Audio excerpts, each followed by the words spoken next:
మందిరంలో ఏ విధంగా ఉండాలి. చాలామందికి తెలుసు, కానీ కొంచెం మర్చిపోయినట్టున్నాం. మళ్ళీ ఒకసారి గుర్తు చేసుకున్నాం. ఏం చేద్దాం? అందరికీ తెలుసు, తెలియదని కాదు. అసలు ఈ మందిరం ఎప్పుడు స్టార్ట్ అయింది అర్థమైందా? యేసుక్రీస్తు వారు భూమి మీదికి రావడానికి ఆయన ముందుగాల ఒక ప్రణాళికని ఏర్పాటు చేసుకున్నాడు.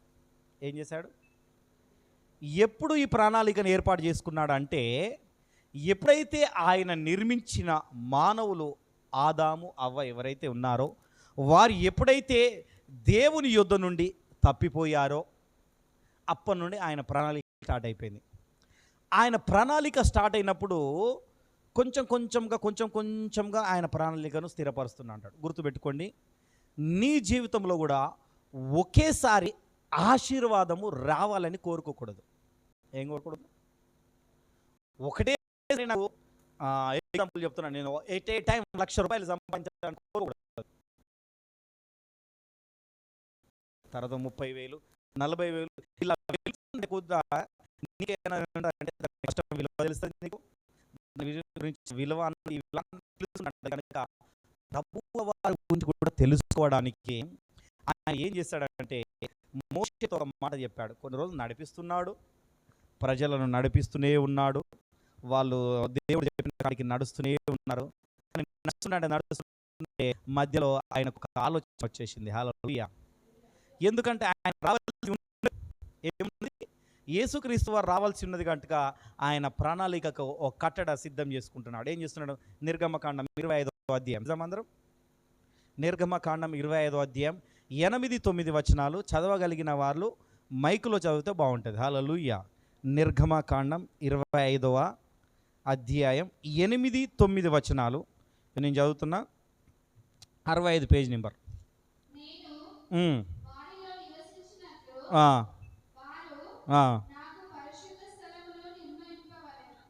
చాలక్క. ఏందంట?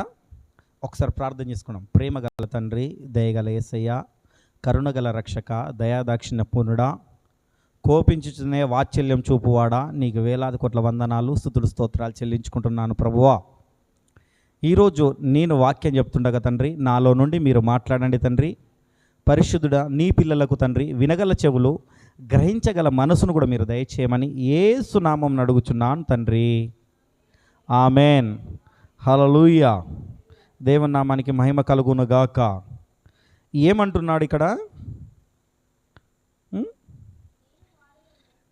నేను వారిలో నివసించున్నట్లు వారు నాకు పరిశుద్ధ స్థలము నిర్మించవలెను. ఏందంట? నీలో నాలో నివసించున్నట్లుగా ఏం చేయాలా? పరిశుద్ధ స్థలమును ఏం చేయాలంట? నిర్మింపవలెను.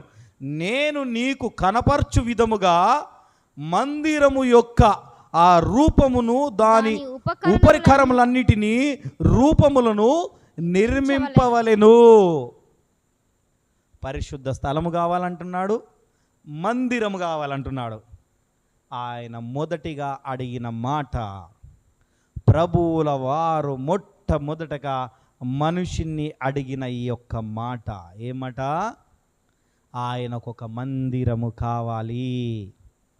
చాలామంది అంటారు, చర్చికే పోవాలనా, ఇంటికాడ ఉండి ప్రార్థన చేసుకుంటే కాదా, ఏడైనా ప్రార్థన చేసుకుంటే కాదా, దేవుడు కాదా, ఎక్కడైనా ఉన్నాడు కదా, ఎక్కడైనా ఉంటాడు.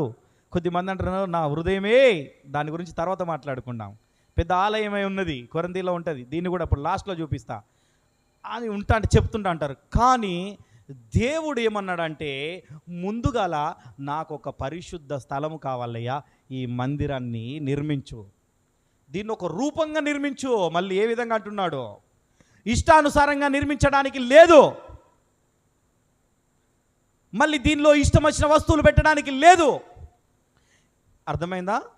ఉపకరణములన్నిటినీ అంటే దీనిలో పెట్టే వస్తువులు, దీనిలో ఉండే వస్తువుల గురించి కూడా మాట్లాడుతున్నాడు.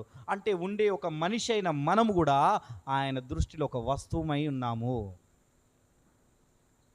అర్థమవుతుందా? వ్యర్థమవుతుందా? ఎందుకు అంటున్నాడు అంటే పరిశుద్ధ స్థలము. ఏమంట ఇది? పరిశుద్ధ స్థలములో నీవు ఏ విధంగా ఉండాలన్నది చాలా మటుకు నేర్చుకున్నావు. ప్రసంగి 5:1 ఉంటుంది ఏంటంటే, మందిరముకు పోనప్పుడు నీ ప్రవర్తన జాగ్రత్తగా చూసుకొనుము. ఏం చేసుకోవాలట? చాలామందికి తెలుసు, మందిరం అనగానే పరిశుద్ధ స్థలము. మందిరం అంటే ఏమిటి? ఏదైనా, ఎనీవన్ మందిరంలో ఇష్టం వచ్చిన కార్యములు చేస్తారా? ఎవరైనా? ఏమో చేస్తారో. అయితే ఈ మందిరములో ఆయన నిర్మించమని చెప్పాడు. మందిరములో ఎవరెవరు ఉండాలి కూడా చెప్తున్నాడు. హల్లెలూయా. ఏమని చెప్తున్నాడు? మందిరం నిర్మించాలా? మందిరాన్ని ఇలా నిర్మించాము, ఈ మందిరం నిర్మించాలా, ఓకే, దట్స్ ఆల్. మరి దీనిలో ఎవరెవరు ఉండాలి? స్త్రీలు, పురుషులు. ఒకసారి వాక్యం చూద్దాం, అది కూడా దీని పక్కనే ఉంటుంది. ద్వితీయోపదేశ కాండం తీయండి, చూపించుకుంటే చెప్తా అంటే వెళ్తుంటే మంచిగా ఉంటుంది. ద్వితీయోపదేశ కాండం 31వ అధ్యాయం, పేజ్ నెంబర్ వచ్చి 172, 172, 31:12. నీ దేవుడైన యెహోవా ఏర్పరచుకొను స్థలమందు 31:12 మీ దేవుడైన యెహోవాకు భయపడి, నీ దేవుడైన యెహోవాకు భయపడి ఈ ధర్మశాస్త్ర వాక్యములన్నిటిని అనుసరించి నడుచుకొనున్నట్లు పురుషులేమి స్త్రీలేమి పిల్లలేమి నీ పూర్వములోనున్న పరదేశులేమి వాటిని విని నేర్చుకొనుటకై అందరిని పోగు చేయవలెను. ఏందంట? దీన్ని నేర్చుకోవడానికి ముందుగా ఒక ధర్మశాస్త్రం ఇచ్చాడు. ఆ ధర్మశాస్త్రం ఆజ్ఞలు ఇచ్చిన తర్వాత ఆయన ఏం చేస్తున్నాడు? ఒక మందిరం నిర్మించమని చెప్తున్నాడు. ఆ మందిరంలోకి వచ్చిన తర్వాత ఏమంటున్నాడంట? మొదట పురుషులేమి, స్త్రీలేమి, పిల్లలేమి, మన పూర్వీకులట. మన పూర్వీకులు మనకే తెలియదు, మన తాత ముత్తాతలు తెలుసా? వారేమి, లేకపోతే మన పక్కపొంటి ఉన్న ఊరోళ్ళు, వేరే ఊరోళ్ళు ఏంది, వీర అందరూ మందిరంలో నివసించుటకు ఏర్పరచుకోవాలి. హల్లెలూయా. ఇక ఇది ఒక్క విషయం అయితే మనం చెప్పుకోవాలంటే కొన్ని విషయాలు బాధాకరణంగా ఉంటాయి, అన్ని బాధలను ఉంటాయి. కానీ ఏం చేయాలంటే వీళ్ళందరికీ ఈ ధర్మశాస్త్రం గురించిన లేఖనములో ఏంటంటే నెరవేర్చుటకై పోగు చేసుకోవాలట. వాళ్ళందరూ ఏం చేసుకోవాలా? ఎక్కడ చేసుకోవాలా మరి? పరిశుద్ధ స్థలమున. ఎక్కడ చేసుకోవాలా? మళ్ళీ హబక్కు 2:20 వస్తాయి ఏంటంటే, యెహోవాకు పరిశుద్ధ ఆలయమై ఉన్నారు. ఎవరు? నీవు నేను. ఇదొక పరిశుద్ధము, ఇదొక ఆలయము. మన అందరము దానికి ఒక ఆలయముగా ఉన్నాము. అర్థమవుతుందా?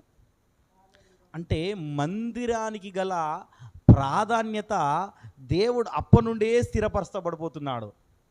ఆ మందసం కాంచెలే స్టార్ట్ అయిపోయింది. ఎప్పుడైనా మనం ఈ కొత్త నిబంధన అయిపోయిన తర్వాత పాత నిబంధన స్టార్ట్ చేసినప్పుడు ఎంత బాగుంటుందంటే, మందసం గురించి మాట్లాడాలంటే ఒక నెల రోజులు కాదు మనం మాట్లాడుకున్నా సరిపోదు. కంటిన్యూ నెల రోజులు అంటే దాదాపు మనం ఒక 3-4 నెలలు మాట్లాడుకోవచ్చు మందసం గురించి, ఈ పరిశుద్ధ ఆలయం గురించి. అయితే ఈ పరిశుద్ధ ఆలయం నుండి పురుషులేమి, వీరందరూ కలిసి అట ఏక మనసుతో. దేనితోని? ఎందుకు ఏక మనసుతో అని వాడుతున్నాడు అంటే, నెహెమీయా 8:1 ఉంటుంది ఈ మాట. ఏక మనసు అన్న వర్షాన్ని ఎందుకు వాడుతున్నాడు అంటే, మీరు రాసుకోండి ఎప్పుడైనా చదువుకోవడానికి. నేను ఎందుకంటే మనకు ఆలస్యమైంది, నేను సమయాన్ని కొంచెము సరిగ్గా వెళ్తా. నాకు 10 అయిపోయింది ఆల్రెడీ, అందుకనే మీరు రావడం లేట్ అయింది కాబట్టి త్వరగా ముగించడానికి నేను లేఖనాలు ఇస్తాను. నెహెమీయా 8:1 తీసుకోండి. అక్కడ ఏమని ఉంటుందంటే, ఏక మనసుతో ఆయన మందిరములో ఆరాధన చేయాలట. చాలామందికి ఏక మనసు ఉండదు. అర్థమైందా? ఏక మనసు ఎవరికి ఉంటుందంటే, ఒక భార్య భర్తలకు మాత్రమే ఉంటుంది ఏక మనసు. ఏముంటుంది? భార్య భర్తలకే మాత్రమే ఉంటుంది. ఎందుకంటే ఒకరినొకరు అర్థం చేసుకుంటా అంటారు, ఒకరు చెప్పిన మాట ఒకరు చేసుకుంటా అంటారు, అలా ఉంటా అంటారు. కనుక ఏక మనసుతో ఆరాధించాలని ఈయన నెహెమీయా ఎందుకు చెప్తున్నాడంటే, నీవు దేవునికి భార్య అయి ఉన్నావు. హల్లెలూయా. ఏమై ఉన్నావు? దేవునికి భార్య అయి ఉన్నావు. నీవు అంటే నీవు అనగా సంఘము. హల్లెలూయా. ఎఫెసీలో బాలే రాసి పెట్టింది తెలుసా అపోస్తలుడైన పౌలైతే. ఎఫెసీ గ్రంథాన్ని మనం చదివితే దాన్ని అర్థం చేసుకుంటే అస్సలిగా మనకు ఆ దుఃఖం ఆగదు. అర్థమవుతుందా? అయితే అందుకనే ఆ మనసును కలిగి మనము ఉంటే ఆటోమేటిక్గా అందరం ఏక మనసులమై ఉంటాం. విభేదాలు రావు. మనుషులు అనగా విభేదాలు వస్తుంటా ఉంటాయి, ఒకరి మీద ఒకరికి కొంచెము ఉంటుంది, దేశం అసూయ అన్నది ఉంటుంది. కానీ అవన్నిటిని పక్కన పెట్టి ఆ పరిశుద్ధ ఆలయములో ఏక మనసులై ఉండుడి. హల్లెలూయా. అందుకనే నెహెమ్యా చెప్తున్నాడు, అంత బాగా చెప్తున్నాడు. అర్థమవుతుందా? చెప్పడానికి గల కారణం ఎందుకో, ఆ మందిరములో ఎందుకు అలా ఉండాలి అన్న విషయాన్ని స్పష్టత చేస్తున్నాడు. ఈ స్పష్టత లేకనే మనందరము ఖరాబ్ అయిపోతున్నాం. హల్లెలూయా. ఒకరంటే ఒకరికి ద్వేషం కలుగుతుంది, ఒకరంటే ఒకరికి ప్రేమ లేకుండా పోతుంది. అంటే మనకు ముందుగాల ఈ స్పష్టత తెలియట్లేదు, ఏక మనసు గురించి తెలుస్తలేదు, ఏక మనసు ఎక్కడ కలిగి ఉండాలన్న విషయం తెలుస్తలేదు. అర్థమైందా? నువ్వు బయటికి వెళ్ళావా, నీ వ్యక్తిగత విషయాలను అన్నింటిని పక్కన పెట్టినా కానీ నీలో క్రీస్తు ఉంటే, ఎవరు? నీలో క్రీస్తు ఉంటే ఆయన మందిరములో నీవు అడుగు పెడితే, ఇంకొక మాట ముందుకెళ్తే, ఇంకా త్వరగా ముగించుకోవాలనుకుంటే నీవే ఆయన మందిరం అయితే. హల్లెలూయా. త్వరగా ముగించాలనుకుంటున్నా కానీ ముగించలేకపోతున్నాను. అయితే నీవు అప్పుడు కలిగినప్పుడు ఆ ఏక మనసు నీలో కలుగుతుంది.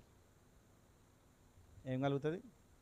నీలో ఆ ఏక మనస్సు కలిగినప్పుడు సర్వ సమాజమును పోగు చేసి ఆయన ఆజ్ఞలు గైకుంటావు.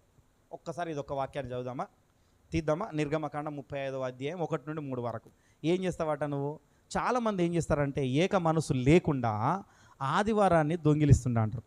అక్కడ ఉంటుంది, స్పష్టంగా రాసి ఉంటుంది. 35వ అధ్యాయం 1 నుండి 3 వరకు చదివితే బాగుంటుంది.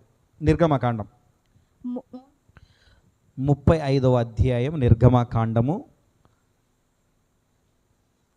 మోషే ఇజ్రాయేలు సర్వసమాజమును పోగు చేసి మీరు చేయునట్లు యెహోవా ఆజ్ఞాపించిన విధులు లేవనగా 6 దినములు పని చేయవలెను. అబ్బా, ఎన్ని దినములు పని చేయాలంట?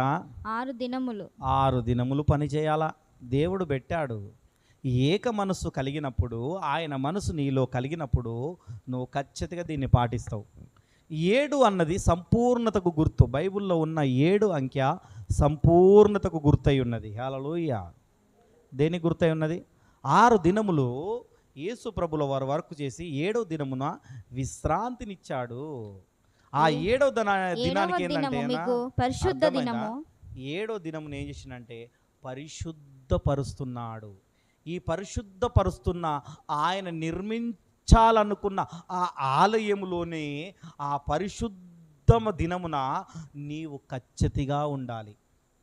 ఏముండాలి? ఆయన నియమం పెట్టేశాడు, లేదని కాదు. ప్రతిదానికి షరతు ఉంది, గుర్తుపెట్టుకో. ఊరికేనే పోవడం కాదు. నువ్వు ఏదైనా వస్తువు కొనుక్కున్నప్పుడు, లేదంటే ఈ మొబైల్ కొనుక్కున్నప్పుడు దీనికి కొన్ని ఒకటి అంటారు, అది ఇచ్చినప్పుడు ఈఎంఐలో కానీ దేని ఉన్నప్పుడు షరతులు వర్తిస్తాయి అంటారు. ఏమంటారు? ఏదైనా వస్తువు కొనుక్కున్నప్పుడు, ఎలక్ట్రికల్ వస్తువులు కానీ దేనికైనా కానీ ఏం తీసుకున్నప్పుడు షరతులు పెడుతున్నారు. బ్యాంకులో లోన్ తీసుకోవాలన్నా కానీ, కారు లోన్ కానీ, ఈఎంఐలు ఏది తీసుకోవాలన్నా కానీ కొన్ని షరతులు పెడతారు. అవునా కదా? కొన్ని హాస్పిటల్కి వెళ్ళినప్పుడు కొన్ని కార్డ్స్ ఉంటాయి. కొన్ని కార్డ్స్ పనిచేయాలంటే ఆ కార్డుకు కొన్ని షరతులు ఉంటాయి. అలాంటి షరతులే ఈయన మందిరములో ఒక షరతు పెడుతున్నాడు ప్రభువుల వారు కూడా. ఆ షరతును నీవు గుర్తించట్లేదు, అందుకని ఆ షరతుకు నీవు భయపడట్లేదు. యెహోవాకు భయపడి. ఎవరికి భయపడి? మనుషులకైతే ఎవరు భయపడం? అవునా? భయపడతామా? మనుషులకు భయపడం, దేవునికి మాత్రమే భయపడతాం. కొద్దిమంది కొన్ని చెప్తున్నారు, కొన్ని విషయాలు ఏం చెప్తారంటే, ఎగ్జాంపుల్ ఒక ఇల్లు కట్టుకున్నారు అనుకోండి. ఇప్పుడు నీకు మనకు అర్థమయ్యేటట్టుగా కొద్దిమంది రాగానే ఇది వాస్తుకు లేదా అని అనగానే వెంటనే దాన్ని కూలగొడతారు. ఏం చేస్తారు? వెంటనే కూలగొట్టి, అంటే వారిలో ఒక భయమో ఏం కలిగింది? అయ్యో వాస్తు లేదనగానే ఏమైనా జరుగుతుందేమో, ఇంట్లో ఏమైనా వెళ్తుందో వెళ్ళదో, ఇంట్లో సంసారం హెచ్చుదో నాకేమన్నా అవుతుందేమో. కొంతమంది వాస్తు లేదయ్యా మీ ఇంట్లో పెద్ద తలకే లేచిపోతుంది కావచ్చు అనగానే ఇంకా భయం పుట్టుకుంటుంది. హల్లెలూయా. ఈ మెట్లు వాస్తువు లేవు, ఆ మెట్లు ఖచ్చితంగా కడియాలని చెప్పగానే ఇంకా భయం పుచ్చుకుంటుంది. నాకు ఇదే ఈ విషయం జరిగింది. పసరా నుండి ఫోన్ చేసిన ఆయన అదే మాట చెప్తున్నాడు నాకు. అయ్యా నన్ను ఇంట్లో నుండి ఇల్లు ఖాళీ చేయమన్నారు, ఇంట్లో నుండి పొమ్మంటారు, నా సొంత ఇల్లు ఇది, ఎట్లా వెళ్ళిపోవాలి? మరి ఎవరైనా నేను చెప్పిల్లంటే నాకు ఒకరు చెప్పారు, ఆశ్రయ చెప్పాడు అంటాడు. నేను షాక్ అయిపోయినా. ఓ దేవుడా యేసయ్యా, ఇదెక్కడ మాట, నేను కొత్తగా విన్నా. హల్లెలూయా. నేను అసలే కొత్తగా వింటున్నా. అసలే దేవుడు మనల్ని వేరుపరిచారా బాబు, వేరుపరిచి పెట్టాడు అనుకుంటే ఇంకెవరు చెప్తున్నాడు? పాస్టర్ చెప్తున్నాడట. మళ్ళీ ఇంకెవరో కూడా కాదు. అమ్మ కూర్చోండి. ఎవరు చెప్తున్నారు? అలా అన్నమాట. అయితే ఇవి సరి అయినది కాదు. ఏమంటే సరి అయినది కాదు. ప్రభు పెట్టాడు దినమును, ఏందంట? పరిశుద్ధ దినమును. అమ్మ బయటికి పోయి యెహోవా మాట్లాడు. విశ్రాంతి దినము, విశ్రాంతి దినమును దానిలో పని చేయు ప్రతి వాడును మరణ శిక్ష నొందును. విశ్రాంతి దినమున మీరు మీ ఇళ్లలో ఎక్కువగా అగ్ని రాజపెట్టకూడదని వారితో చెప్పాను. చూసినావా?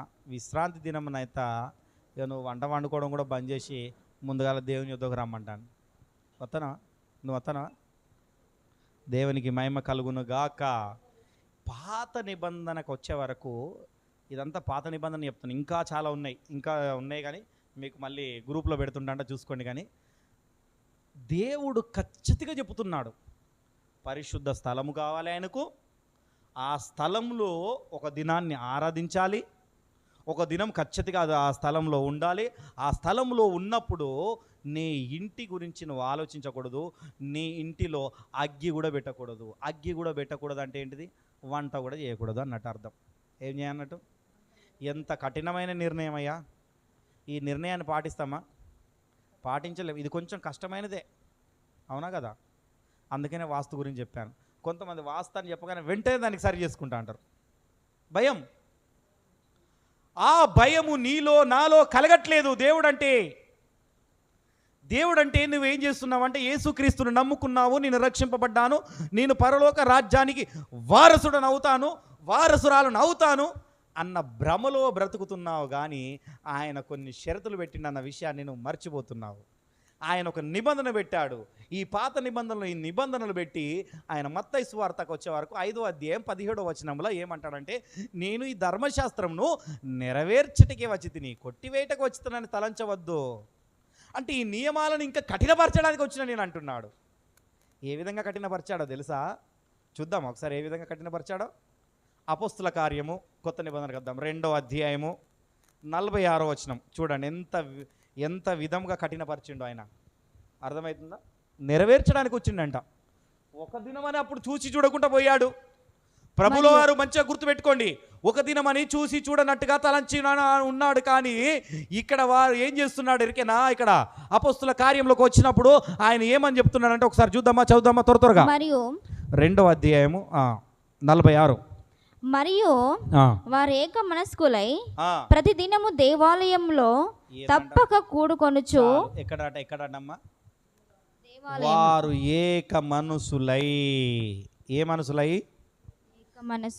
ఏక మనసులు కావాలంటే నేను ఇప్పుడే చెప్పాను, మళ్ళీ చెప్తున్నాను. ఏక మనసులు కావాలి అంటే నీవు దేవునితో అంటగట్టబడి ఉండాలి. ఏమై ఉండాలి? హల్లెలూయా. దేవునితో నువ్వు అంటగట్టబడి ఉండాలి అంటే ఖచ్చితంగా విశ్రాంతి దినమును ఆచరించాలి.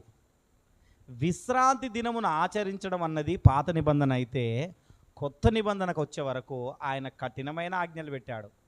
చాలామందికి తెలియదు. కొంతమంది చెప్తున్నారు, బోధనలు ఎలా చెప్తున్నారంటే, నన్ను తప్పుగా అనుకోవద్దు, పాత నిబంధన అంతా కొట్టివేయబడ్డదయ్యా, కొత్త నిబంధన వచ్చింది అంటాడు. హల్లెలూయా. కొత్త నిబంధనకు వచ్చిన తర్వాత ఆయన యేసు ప్రభు ఏమో డైరెక్ట్ వచ్చి నేను నెరవేర్చడానికి వచ్చినా, నేను కొట్టివేయలేదని ఆయన చెప్తున్నాడు. ఆయన ఏం చేస్తున్నాడు? మన నెరవేర్పు ఏం చేస్తున్నాడంటే, ఆ నెరవేర్పును ఒక దినాన్ని తీసేసి ప్రతి దినం పెట్టిండు ఇక్కడ. హల్లెలూయా. ఏం చెప్పాడు? ఇది ఇంకా కఠినమైన ఆజ్ఞనా కాదా? గుర్తుపెట్టుకోండి. ఒక్క దినము రావడానికే కష్టమవుతుంది. మన పనులు కోవాలి, అన్నీ చూసుకోవాలి. మళ్ళీ ఇక్కడికి వచ్చే వరకు, కొత్త నిబంధనలకు వచ్చే వరకు ఏక మనసులై ప్రతిదినము. ఇక ఒక్క దినం అనదే, గుర్తుపెట్టుకో. ఏమన్నాడు? నో, ఒక్క దినం కాదు, ప్రతిదినము, ప్రతిరోజు. మళ్ళీ ఎక్కడ స్తుతించాలట? ఎక్కడ? అబ్బా, ఇది కొంచెం కఠినమైన ఆజ్ఞయ్య. వస్తామా? రాలేం. కానీ కొద్దిమంది ఉన్నారు, మనకంటే వేరే వాళ్ళు ఉన్నారు. ప్రతి దినము ఉదయాన్నే కానీ లేదా సాయంత్రం కానీ గుడికి వెళ్ళి మొక్కుకొని దండం పెట్టుకొని వస్తారు. చూసారా ఇట్లా ఎవరన్నా? చూసారా? నేనైతే నా జీవితంలో చాలామందిని చూసిన. వాళ్ళు ఎటు ప్రయాణం అయిపోయినా కానీ, ఎటు పోయినా కానీ, నేను డ్రైవింగ్ వెళ్తా కదా, డ్రైవింగ్ వెళ్ళినప్పుడు కానీ ఎడిపోయినా కానీ, రంజిత్ ఇక్కడ ఒక్కొక్క 10 నిమిషాలు ఆగు, నేను ఈరోజు గుడికి పోలే, ఇక్కడ నువ్వు రోడ్డు మీద ఇక్కడ ఆగు, ఒక 10 నిమిషాలు నేను పోయేస్తా. ఏం చెప్తారు? ఒక 10 నిమిషాలు ఆగంటారు, తక్కువ పోతారు, దండం పెట్టుకుంటారు, వస్తారు. ఏంది సార్ అంటే, ఈరోజు నేను పూజ చేయలేదా? నేను ప్రతిరోజు పూజ చేసుకుంటా, నేను ప్రతిదినం నేను అది చేసుకుంటా, నైవేద్యం పెడతా. నేను షాక్ అయిపోయినా. వారి విశ్వాసం ఎంతో గొప్పది. వారిలో భయం ఉన్నది. ఏమున్నది? భయముతో కూడిన భక్తి ఉన్నది. మనలో భక్తి ఉన్నది కానీ భయం లేదు దేవుడు అంటే. గుర్తుపెట్టుకోండి, భక్తి చాలామందికి ఉన్నది. దేవుడు ఏదైనా చేయగలడన్న భక్తి నీలో నాలో ఉన్నది, కానీ దేవుడు మహాభయంకరుడన్న భయము నీలో లేదు. దేవుని గురించి నీకు తెలియాలంటే నెహెమ్యా గురించి తెలుసుకోవాలి. నువ్వు ముందుగాల దేవుని కోపం నీకు తెలుసుకోవాలంటే నెహెమ్యా గురించి తెలుసుకోవాలి. నెహెమ్యా ప్రార్థన చేస్తా అంటున్నా. ఆయన ప్రార్థనలో ఏమని చేస్తా అంటున్నాడంటే, నెహెమ్యా 1వ అధ్యాయం 5వ వచనంలో ఆయన ఏమని ఉంటుందంటే, ఓ భయంకరమైన మహాదేవా అంటాడు, మహారోషము గల దేవా అంటాడు. హల్లెలూయా. మరి ఏంది, ఆయన భయంకరుడా కాదా? ఎంతమంది ఒప్పుకుంటారు ఆయన భయంకరుడని? హల్లెలూయా. దేవునికి మహిమ కలుగును గాక. ఎంత భయంకరుడో తెలుసా? అగ్ని గంధకములు కురిపించాడో, వాన మొత్తం కురిపించి నింపేశాడు భూమి మొత్తాన్ని. ఆయన భయం, ఆయన కోపాన్ని మనం తట్టుకోలేము. అందుకని ఒక మహాభక్తుడు అంటాడు, కోపించుచునే వాత్సల్యము చూపించితివి, శిక్షించుచునే ప్రేమ చూపించితివి. అందుకనే దావీదుకారుడు అంటాడు. అన్నప్పుడు ఈ దావీదుకారుడికి ఇవన్నీ తెలుసు, ఆయన హృదయానుసారుడు గనుక ఆయన ఏమంటాడు, 122వ కీర్తనలో ఏమంటాడంటే, ఒకసారి చదువుదామా? ఈ చదివితే మీకు అర్థమవుతుంది. 122 కీర్తన.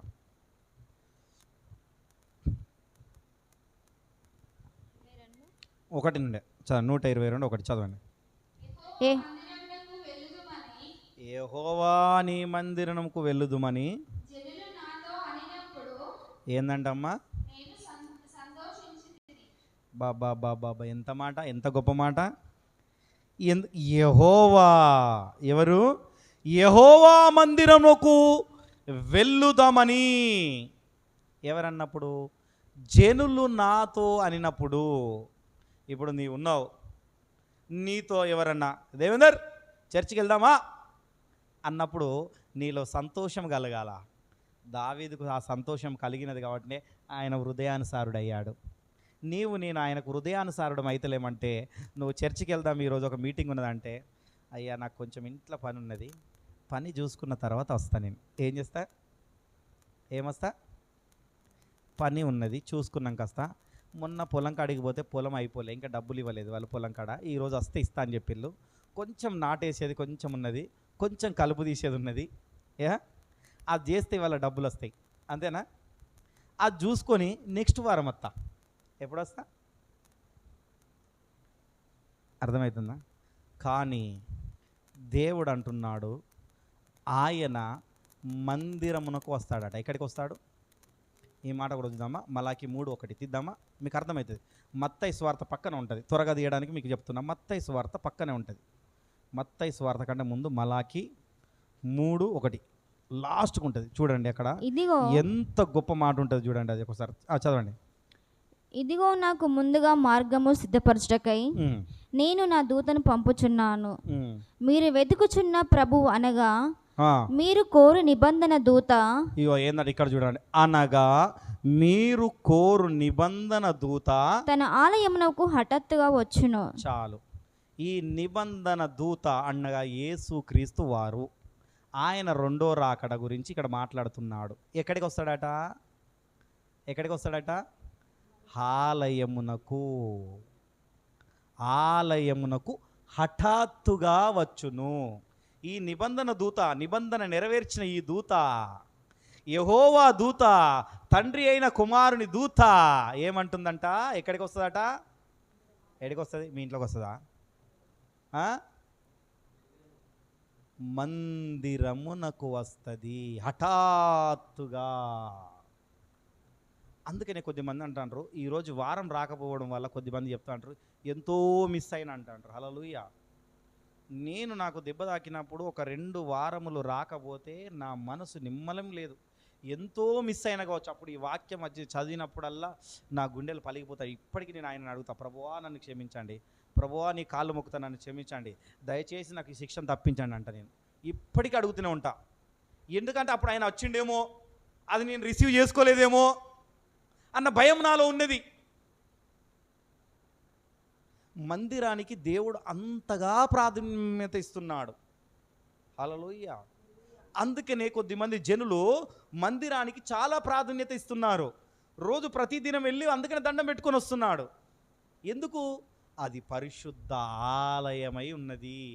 ఇది పరిశుద్ధ ఆలయమై ఉన్నది. హల్లెలూయా.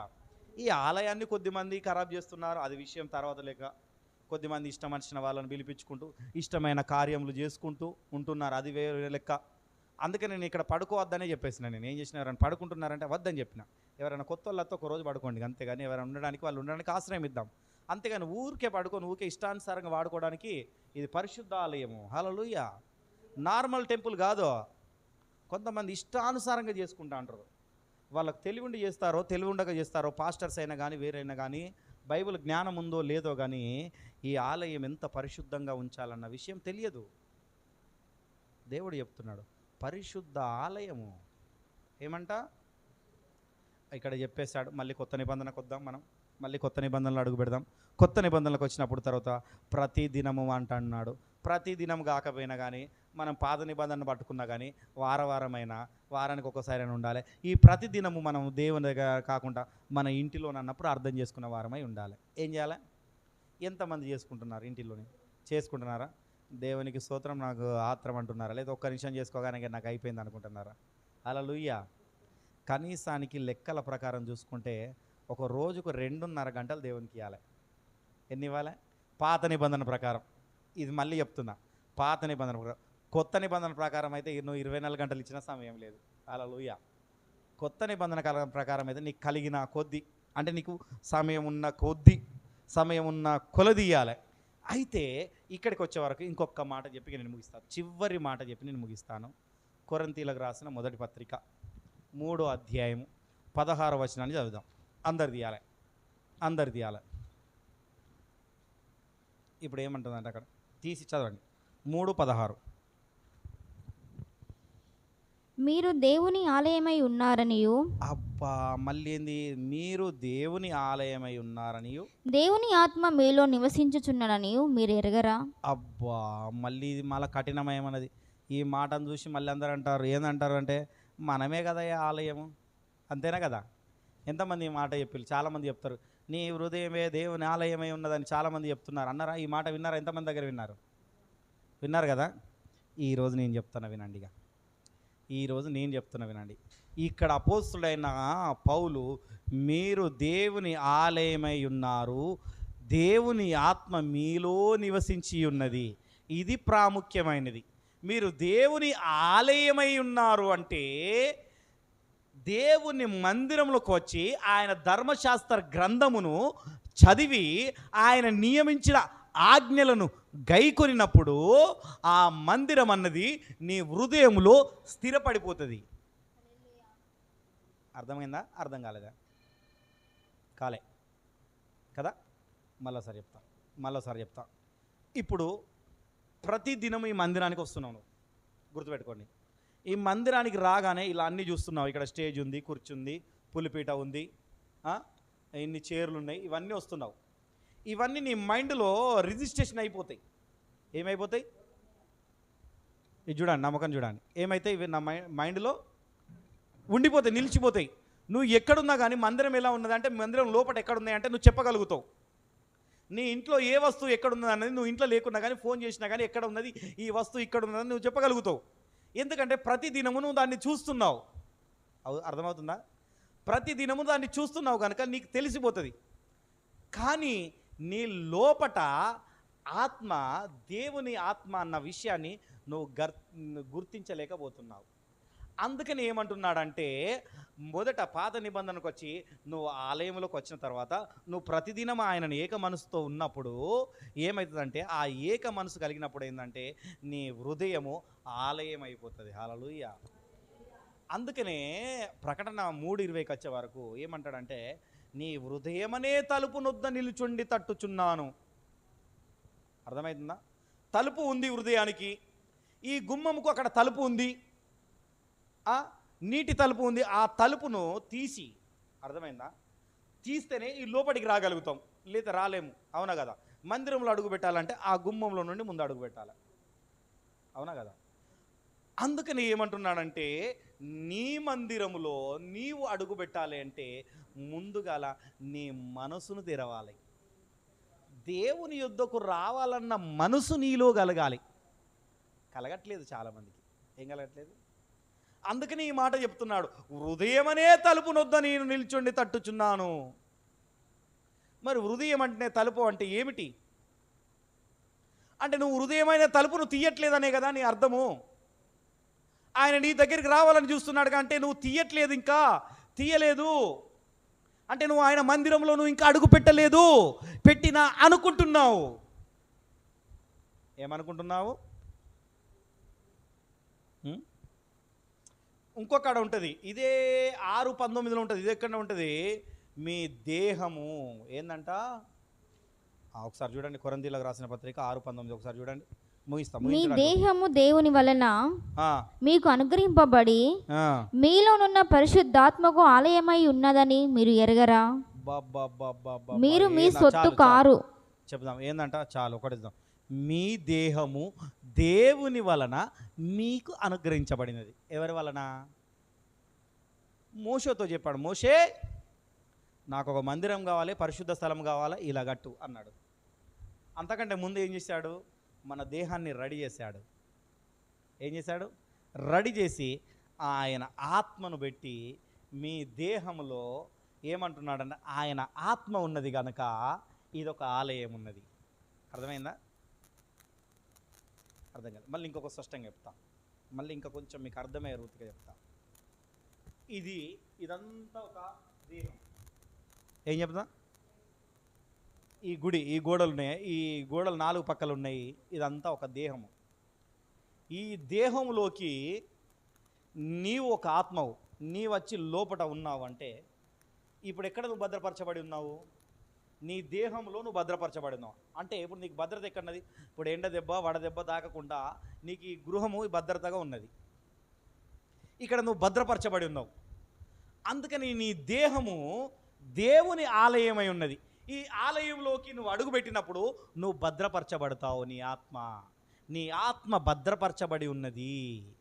ఈ ఆత్మకు ఎవరితో సంబంధం ఉన్నదంటే, ఈ పరిశుద్ధ స్థలంలో నివసించుటానికి ఎవరికి అధికారం ఉన్నదంటే దేవునితో ఉన్న ఏక మనసులకు మాత్రమే అధికారం ఉన్నది. ఎంత ఉన్నది చూసావా? ఎక్కడి నుండి ఎడిగిపోతున్నాడు? ఒక్క అడుగు పెట్టడానికి, గుడికి రావడానికి దేవుడు దేహాన్ని పెడుతున్నాడు, మన హృదయాన్ని పెడుతున్నాడు. నీ హృదయము దేవునికి సంబంధమై ఉన్నదని చెప్తున్నాడు. అంటే నీకు మళ్ళీ చెప్పకనే చెప్తున్నాడు, నీ జీవరంధ్రంలోకి నేను జీవాయువును ఊదినరాబై, నీకు ఇచ్చిన ఆయుష్ నీది, నీకు ఇచ్చిన ఆయుష్ నాది, నీవు దాన్ని తలంచట్లేదు అన్న విషయాన్ని మరలా గుర్తు చేస్తున్నాడు. అంటే నీ దేహము నీ ఆలయము కావాలంటే ఆయన ఆలయములోకి వచ్చి ఈ దేహాన్ని ఇచ్చావే, ఈ దేహంలో ఈ ఆత్మను పెట్టావే, అందును బట్టి నీకు స్తోత్రములని ఆయనకి ఎప్పుడైతే నువ్వు కృతజ్ఞతలు చెప్తావో అప్పుడు నీ దేహము దేవాలయం అయిపోతుంది. హల్లెలూయా. ఈ దేహంలోకి అడ్డమైన అన్నీ వస్తుంటాయి, కానీ సరైన దాన్ని స్వీకరించడానికి మనం ఇష్టపడం. అర్థమవుతుందా? ఎవరైనా కొంచెం కఠినంగా చెప్పారనుకో ఏమవుతుంది? మా పాస్టర్ కఠినంగా చెప్తుంటారు, మన దాంట్లో ఒకరు ఉన్నారు వచ్చి రానిపోనట్టుగా ఉంటారు. నేను కఠినంగా చెప్పిన, ఏం చెప్పినా కఠినంగా చెప్పిన కాంచెలు వాళ్ళకి కొంచెం మనసు నొచ్చుకున్నట్టు అయింది, పర్లేదు. అర్థమైందా? దేవుడు కూడా కఠినుడు చాలా. చాలామంది తెలియట్లేదు. ప్రేమ గల్లవాడు దయగల్లవాడు అనే చూస్తున్నాం, కానీ ఆయన దయగల్లవాడు ప్రేమ గల్లవాడు అయితే అందరినీ నమ్ముకున్న నమ్మకపోయినా అందరిని తీసుకుపోయి పరలోక రాజ్యంలో పెట్టాలి. అవునా కదా? ఆయన ప్రేమ గల్లవాడు అయితే నాకున్నదంతే. ఆయన చాలా కఠినుడు. నమ్ముకొని ఆయన ఎందు భయభక్తులు కలిగి జీవించి ఆయనకు నమ్మకంగా ఉంటేనే పరలోక రాజ్యాలు పెడతాడు, లేకపోతే తీసుకుపోయి నరకంలో పడేస్తాడు. నరకాన్ని కూడా సృష్టించాడు. మరి నరకాన్ని సృష్టించవలసిన అవసరం ఏమొచ్చింది ఆయనకు? అంటే ఆయన ఏం చేస్తున్నాడు? ఆయన కూడా కోపం ఉన్నోడే. ఆయన స్వభావం అని నీలో నాలో ఉన్నది. నీకు కూడా కోపం వస్తుంది. కోపం వస్తే ఏం చేస్తావో తెలియదు. నువ్వు ఒక్కొక్కసారి కోపం అంతా కొట్టేస్తావు. అవునా కదా? ఎందుకు? ఆయన స్వభావమే ఉన్నది. ఆయన ఆలయంలో ఉన్న స్వభావం నీలో కూడా ఉన్నది. అర్థమవుతుందా? వ్యర్థమవుతుందా? హల్లెలూయా. అయితే వచ్చి అందుకనే మళ్ళీ తర్వాత ఏమంటున్నాడంటే, ఈ మత్తయి సువార్తలోకి వచ్చినప్పుడు 18:20 వచ్చిన, ఎక్కడ 2-3 నా నామం బట్ట కూడి ఉంటారో అక్కడ నేను ఉంటా అంటున్నాడు. మళ్ళీ ఎందుకు అంటున్నాడు? 2-3 ఎక్కడ కూడుకొని ఉంటారు? ఏడ ఉంటారు? దేవుని మందిరంలో మాత్రమే కూడుకొని ఉంటారు. అవునా కదా? ఏడ కూడుకొని ఒక సమాజముగా మాత్రమే కూడుకొని ఉంటారు. ఆ సమాజంలో కూడుకొని ఉన్న వారి మధ్యలో ఆయన ఖచ్చితంగా ఉంటాడు. అందుకనే చెప్పాను కదా, మలాకి 3:1 ఏమంట, హఠాత్తుగా ఆలయంలోకి దిగి వచ్చును. అవునా కదా? ఇప్పుడు మనం ఉన్నాము మందిరంలో. ఈ మాటల ద్వారా ఎప్పుడు ఆయన దిగి వచ్చి నీ హృదయాన్ని తాకుతాడో తెలియదు, నీ హృదయాన్ని ఎప్పుడు పట్టుకుంటాడో తెలియదు. అవునా కదా? ఎందుకంటే నీ హృదయాన్ని ఒక ఆలయంగా తీర్చిదిద్దుతున్నావు. నువ్వు ఒక పరిశుద్ధ స్థలముగా తీర్చిదిద్దుతున్నావు. ఎక్కడికి వచ్చి దిద్దుతున్నావు? యెహోవా మందిరమునకు వచ్చి ఆయన ధర్మశాస్త్రమును పట్టుకొని ఆ ధర్మశాస్త్రంలో వ్రాయబడినట్టుగా నీవు నడుచుకున్నప్పుడు నీ హృదయము అప్పుడు తయారవుతుంది కదా. హృదయం లేకపోతే ఊరికేనే కాదు. హృదయం ఊరికేనే తయారు కాదు. గుడి లేకున్నా దేహమే దేవాలయం అన్నది అప్పుడు కాదు. నువ్వు దేహాలయంలోకి వచ్చి దేవాలయంలో అడుగుపెట్టి, ఇంకా అపోస్తులైతే ఇంకా కఠినంగా బోధించారు. అర్థమవుతుందా? ఇంకా ఎబ్రీలకు రాసిన పత్రిక 10:25లో అయితే ఇంకా కఠినంగా రాసి పెట్టాడు. ఇంకా అక్కడ ఒకరినొకరు బుద్ధి చెప్పుకోవాలంట అక్కడ. అర్థమైందా? దినములను చూశాట. ఒకసారి చదువుతాం, ఇదొకటి చదివి నేను ముగిస్తా. ఇదొక వాటి 10:25 ఎబ్రీలకు రాసిన పత్రిక 10వ అధ్యాయము 25వ వచనం. కొందరు మానుకొనుచుండగా సమాజంగా కూడుట మానక ఒకరిని ఒకడు హెచ్చరించుచు ఆ దినము సమీపించుట. చాలు, ఇక్కడ ఆపుదాం. ఆ దినము సమీపించుట మీరు చూచిన కొలది. ఇక్కడ ఆపుదాం, మళ్ళీ తర్వాత కదా. ఆ దినము సమీపించుట. కొందరైతే ఎందుకంటే సమాజంగా కూడుకోవడం, దేవుని దగ్గరికి రావడము మానేస్తున్నారయ్యా. మీరు మానుకొనకుండా ఆ దినము గుర్తుపెట్టుకోండి. ఆ దినము అంటే యేసుక్రీస్తు వారు, ఇటు చూడాలి, నమ్మకం చూడాలి. యేసుక్రీస్తు వారు వచ్చే దినము. యుద్ధము, రాజ్యం మీదకి రాజ్యం లేస్తుంది, మనుషుల మీదకి మనుషులు లేస్తారు, బైబుల్ కరువు అవుతుంది. ఈ దినము హఠాత్తుగా వస్తుందట. ఆ దినము వస్తుందని నీకు ఇంకా తెలిసినప్పుడు నీవు మానక, అర్థమవుతుందా? ఆ దినములు వచ్చాయి, రాలేదనుకుంటలేవు. ఇప్పటి నుండి ఎక్కడి నుండి ఇక్కడనే కాదు, మన భారతదేశంలో ఇంకా ఎక్కువగా మొదలైంది. ఒక నైజీరియాలోనే కాదు, ఇంకా కొన్ని దేశాల్లోనే కాదు బైబిల్ మీద వ్యతిరేకత. ఈ దేశంలో కూడా ఇప్పుడు కూడా మన దగ్గరనే, మన రాష్ట్రంలో కూడా, మన జిల్లాలో కూడా వ్యతిరేకత మొదలైనది. ఆ దినము వచ్చినది కనుక నీవు హఠాత్తుగా గుర్తుపెట్టుకో, ఆయన హఠాత్తుగా వచ్చే సమయం వచ్చింది కనుక నీవు ఇప్పుడైతే ఇంకేం చేయాలంట, ఇంకా మానక. ఇంత ఖచ్చితంగా చెప్తున్నాడు అపోస్తులైన పౌలు. చాలా క్లియర్గా రాస్తున్నాడు.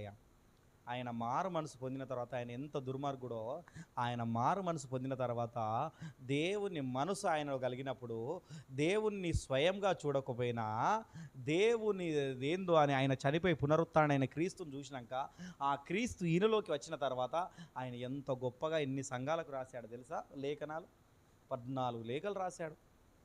ఎంత గొప్పగా రాశాడు చూశాడా? ఎప్పుడుదో దినము, ఈ దినమును ఆలోచించి, అర్థమవుతుందా? ఆ దినము సమీపించుట మీరు చూసిన కొలది, అంటే దేవుడు దగ్గరికి వస్తున్న కొలది మరీ ఎక్కువగా అలాగు చేయుచు ప్రేమ చూపుటకును సత్కార్యములు చేయుటకును ఒకరినొకడు పులికొరపవలెనని. ఒకరొకరు ప్రేమ చూపాలి, సత్కార్యం చూడాలంటే ఏం లేదు, ఇక కోపం ఉంటుంది కదా, నువ్వు నాకు చెప్పేటోళ్ళు వచ్చినావా, నువ్వు నన్ను చెప్పేది అయిందా, వాళ్ళు ఏమన్నానని దినం అయితే ఇప్పుడు ఏమవుతుంది, ఎంతమన్నా తిట్టుకొని, అర్థమైందా, అత్త కోడళ్ళ పోరులాగా ఎంతన్నా కానీ వాళ్ళు ఏమన్నా అనుకొని, కానీ అత్త ఎంత తిట్టినా కానీ కోడలు ఏం చేసిందంట, మా అత్త తిట్టుకొని గట్లనే అనుకొని ప్రేమ చూసుకొని, ఇంకా ఎందుకంటే దినం లేదు ఇక, అర్థమైందా, కోడలు ఎంతైనా కానీ అత్త కూడా ఇక దినములు లేవు అసలే, దేవుడు అత్తాడు దినములు ఈ చూసుకొని అట్లా అన్నాడు అంట, ఏందట పురిగొల్పుకొనిగా, ఎందుకు తిడతానవయ్యా, రేపు మాపు దేవుడు వచ్చినట్టున్నాడు, జాగ్రత్త, తిరగకుండా తిడితే నువ్వు నరకానికి పోతావు, తిట్టకుండా నీ మనసులో కుదంతర పెట్టుకోకుండా నన్ను ప్రేమిస్తే ప్రేమించు, లేకపోతే లేదు, కానీ మనమైతే ఒక సమాజంగా కూడుకుందాం. అర్థమయ్యేటట్టుగా చెప్తున్నా, అత్త కూడలు అంటే అర్థమయ్యే చెప్తున్నా మీకు, మళ్ళీ వేరే అనుకోకండి. హల్లెలూయా. అంటే మనకు అర్థమయ్యేలాగా చెప్తున్నాను అనమాట, అంటే వేరే ఉద్దేశంగా అనుకోకండి. అదే విధంగా అంటే ఇలాంటివి అనుకోకుండా ఏం చేస్తున్నా అంటే, దినము లేదుగా ఆయన వస్తాడు, ఆయన ఆలయంలోకి హఠాత్తుగా వస్తున్నాడు, నీ హృదయం అనే ఆలయంలోకి ఆయన హఠాత్తుగా వస్తున్నాడు, ఆయన హఠాత్తుగా వస్తాడు, నిన్ను ఎప్పుడు తీసుకెళ్తాడో తెలియదు, నువ్వు ఎప్పుడు పరలోక రాజ్యంలో కనబడతావో తెలియదు, హఠాత్తుగా వస్తున్నాడు కనుక నీవు ఇంకా మానక మరీ ఎక్కువగా ఏం చేయాలంట, మరీ ఎక్కువగా ఆయన సన్నిధిలో ప్రేమతో గడపాలి. కొంతమంది ఏదో గడపాలి కదా అన్నట్టు గడుపుతుంటారు, ఆ విధముగా కాకుండా ప్రేమతో గడపాలి. హల్లెలూయా. అందుకని చెప్తాంటారు కదా, కడుపులో లేని కౌగలించుకుంటూ వస్తుందా, కొంతమందితో మాట్లాడి ఏదో ఒకసారి మందలియాలా మాట్లాడాలన్నట్టు మందలిచ్చి మాట్లాడుతూ ఉంటారు, కానీ లోపల మాత్రం అయితే కుదంతాలు మాత్రం అన్నీ అలానే ఉంటాయి. లోపల ఏమైతే ఉంటాయా సరదాంటికి ఉంటాయట, అందుకనే బాగా చెప్తాను.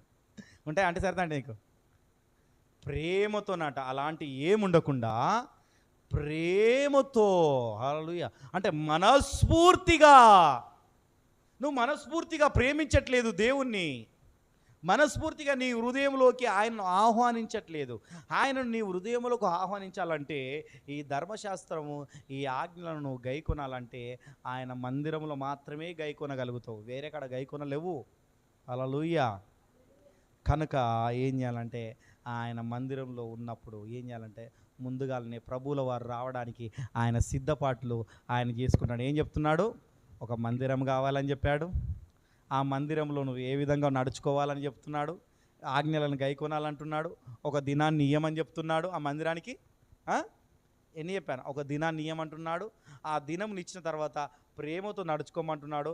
ఆ దినాన్ని ఇచ్చేటప్పుడు ఆ దినంలో ఎప్పుడు నేను వస్తానో తెలియదు కనుక నీ హృదయాన్ని ఆ మందిరంలో ఉన్నప్పుడు ఏ విధంగానైతే ఉంచుకుంటావో ప్రతి దినం ఆ విధంగానే ఉంచుకో అని ప్రతి దినము మానక అంటున్నాడు. అందుకని హల్లెలూయా. అపోస్తులు అందుకని ఏం చెప్తున్నారు, ప్రతిదినం మానక అంటే ఈ సంఘంలో ఉన్నప్పుడే ప్రేమ కాకుండా ప్రతిదినం ఇదే ప్రేమతో ఉండి నీవు జీవించాలని ప్రభువుల వారు కోరుకుంటున్నాడు. హల్లెలూయా. ఇప్పటి నుండి మనం ఏం చేద్దాం, ప్రతిదినము మానక ఇదే ప్రేమను, యేసుక్రీస్తు ప్రేమను ఇతరులకు చూపించుకుంటూ ఈ ఆలయమును మన హృదయంలో పెట్టుకొని మన హృదయాన్ని కూడా ఒక ఆలయం చేసి ఇందులోకి యేసుక్రీస్తును ఆహ్వానిస్తాం. ఆయన ఎప్పుడు హఠాత్తుగా వస్తాడో తెలియదు కనుక ఆహ్వానించుకుంటాం కనుక మన హృదయ శుద్ధి గలవారు ధన్యులు, వారు దేవుణ్ణి చూచెదరు. హల్లెలూయా.